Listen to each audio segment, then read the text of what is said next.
Hello friends, welcome to my YouTube channel SMR blogs. आज का topic है the living world. इसमें जो अदर टैक्सोनॉमिकल एड्स है जिस पे क्वेश्चन बहुत आता है और ये इंपॉर्टेंट टॉपिक है, लेकिन इसे याद करने में बहुत कन्फ्यूज़न होता है और गलती भी होता है आप लोग इस पर। लेकिन एक बात मैं बता दूँ कि इस टॉपिक में कोई ट्रिक की ज़रूरत नहीं है, ये बस एक पढ़ने का तरीका है जिसमें कि आप लोग को कभी भूलेंगे नहीं और अच्छे से याद हो जाएगा।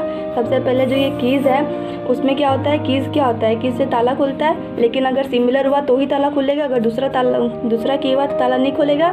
इसलिए कीज़ से याद रखना सिमिलरिटी एंड डिसिमिलरिटी, ये दो वर्ड याद रखना। जिससे कि की होता है की सिमिलरिटी एंड डिसिमिलरिटी बेस्ड है, और कपलेट की कपलेट, क्योंकि की किससे खुलता है, वो ताला को खोलता है। तो ये दो चीज़ हुआ, एक कपल जैसे ताला चाबी, इसलिए की को कपलेट भी बोलते हैं। और ये एनालिटिकल नेचर का होता है, जो कि पहले ताला को एनालिसिस करेगा उसके बाद ही खोलेगा, इसलिए एनालिटिकल नेचर याद रखना है इस पॉइंट को।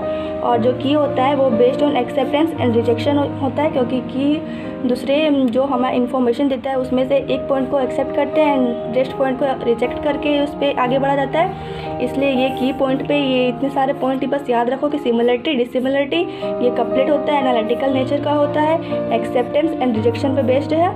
तो ये पॉइंट बस इस तरह याद रखना है कि ये ताला चाबी की कहानी से याद रखना है। अब नेक्स्ट जो है वो है फ्लोरा, यानी कि actual account of habitat and distribution of plants of a given area. इसे याद रखना जो है वो पानी का फ्लो किस होता है अपने गिवन एरिया में। हाँ, ये कहा जाता है, मानते हैं कि जो पानी का बहाव होता है वो अपना रास्ता एक जगह घिस घिस के बना लेता है, लेकिन जब वो ज़्यादा पानी होता है तो उसको जहाँ रास्ता मिलता है वो वहीं पर बह जाता है। इसीलिए फ्लोरा क्या है, actual account of habitat and distribution of plant of a given area. उसको जहाँ एरिया मिलता है वो उस तरह बहने लगता है। तो आप लोग फ्लोरा को इस पॉइंट से याद रखो कि पानी को जहाँ एरिया मिलता है वो अपने आप वहाँ पे बह जाता है और वहाँ से आगे निकल जाता है। इसलिए फ्लोरा जो है वो एक habitat and distribution of plant of A given area क्या है, इन्फॉर्मेशन देता है। इस पॉइंट से आप लोग फ्लोरा का याद रखना। एंड की को फिर से मैं बोल रही हूँ, ताला चाबी की कहानी से याद रखना कि ये सिमिलरिटी होता है, डिसिमिलरिटी होता है, एनालिटिकल नेचर होता है, कपलेट होता है, एक्सेप्ट एंड रिजेक्शन पे बेस्ड है। अब नेक्स्ट जो आता है वो मैनुअल है, वो identification of name of species पे ध्यान देता है, मतलब उसके बारे में इंफॉर्मेशन देता है। तो जो है ये मैनुअल को इस तरह याद रख सकते हैं कि ये न्यूअल मतलब न्यू स्पीसीज के नेम के बारे में बता करता है। देखिए मैनुअल्स न्यू स्पीसीज के नेम, ये क्या है, identification of name of species के बारे में बताता है, यानी कि मैनुअल नेम ऑफ स्पीसीज के बारे में बताता है। ठीक है। एंड ये लास्ट जो मोनोग्राफी, ये तो बहुत आसान है क्योंकि ये information of any one taxa के बारे में इन्फॉर्म करता है। जैसे कि मोनो मतलब एक और ग्राफ मतलब आप लोग समझ सकते हैं कि सिर्फ एक टेक्सा।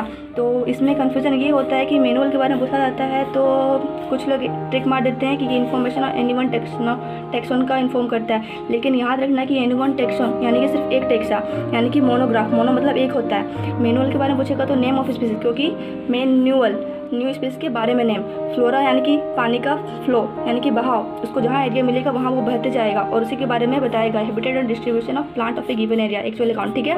एंड की के बारे में तो मैंने बता दिया कि ताला चाबी की है, ताला और चाबी अगर सिमिलर होगा तो ही खुलेगा, डिसिमिलर होगा तो नहीं खुलेगा। ये कपल है क्योंकि ताला चाबी दो है, एनालिसिस करता है उसके बाद ताला को खोलता है, और एक्सेप्टेंस एंड रिजेक्शन पर ये बेस्ट है। तो चलो मैंने इसे पढ़ने का तरीका बता दिया, मुझे नहीं लगता कि इस पर ट्रिक की ज़रूरत है, क्योंकि पढ़ने का ये सबसे अच्छा तरीका है कि आप लोग इसे स्टोरी में बदल लो और याद कर लो। तो चलो आप लोगों को बताना ये तरीका कैसा लगा, एंड थैंक यू।